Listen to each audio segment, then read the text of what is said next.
Kolesterol tinggi, dengar ni dulu sebelum rush nak ambil ubat. Yang pertama, boleh tukar minyak masak. Daripada penggunaan minyak masak, minyak sawit tu, tukar menjadi minyak yang rendah kolesterol lah, seperti minyak zaitun ataupun minyak canola. Tukar gaya makan, contohnya lebihkan sayur hijau dan juga buah-buahan yang lebih tinggi dengan serat.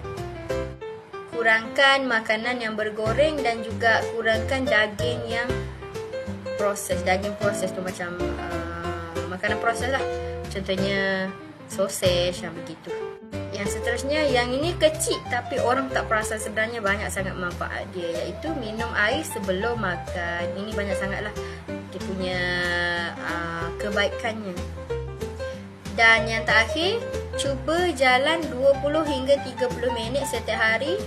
Ini memang terbukti badan pun cepat turun dan juga boleh menurunkan kolesterol lah. Kecil je kan, kecil je tip-tip yang Yas bagi tu, tapi cubalah buat konsisten. InsyaAllah kolesterol pun akan dapat terkawal dan juga result dia akan ketara. Memang keputusan dia akan ketara. Ingat, saat itu seni, bukan sekadar bukti.